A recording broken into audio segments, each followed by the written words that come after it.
দেখেছি আমি এক্স হ্যান্ডেলে দিয়েছি, তীব্র নিন্দা করি। এগুলো হচ্ছে প্রেস ক্লাবের জন্য। প্রেস ক্লাব তৃণমূলের শাখা সংগঠনে পরিণত হয়েছে। প্রেস ক্লাবের মাথারা মমতা ব্যানার্জির সঙ্গে লন্ডনে মিটিং সিটিং করতে গেছে। বলছি শুভেন্দুদা, এক সেকেন্ড বাবুদা, শুভেন্দুদা, মুখ্যমন্ত্রী লন্ডনে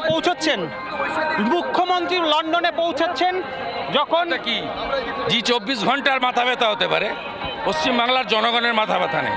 এই মুখ্যমন্ত্রী 7 লক্ষ কোটি টাকা ঋণ চাপিয়েছেন, টাটাকে তাড়িয়েছেন, 2,15,00,000 বেকার করেছেন, অভয়াকে মেরেছেন। এই মুখ্যমন্ত্রীকে বিসর্জন দেওয়ার জন্য হাজার হাজার মানুষ রাস্তায়, হলদিয়ার মানুষ। বলছি হলদিয়ার বুকে শুভেন্দু অধিকারীকে বারবার তাকত দেখাতে হচ্ছে কেন? হলদিয়ার বুকে কোথায় বারবার তাকত? ভোটে দেখাই, আবার দেখালাম, হাইকোর্ট করে পারমিশন নিয়েছি। রাজনৈতিক দল রাস্তায় থাকবো তো, ভাইপোর মতো হেলিকপ্টার চড়ি না, রাস্তায় থাকি। শুভেন্দু অধিকারী তিনি এই মুহূর্তে সরাসরি জি 24 ঘন্টাকে জানালেন যে তিনি এই বাংলায় রাজনীতি করছেন এবং তাকত দেখাচ্ছেন, হেলিকপ্টার চড়ে নয়, ভোটে তার উত্তর দেবেন।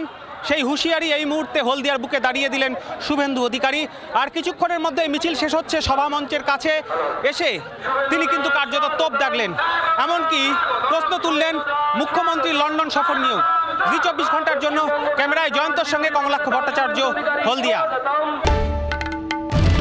বাংলার আওয়াজ, বাঙালির আবেগ, জি 24 ঘন্টা।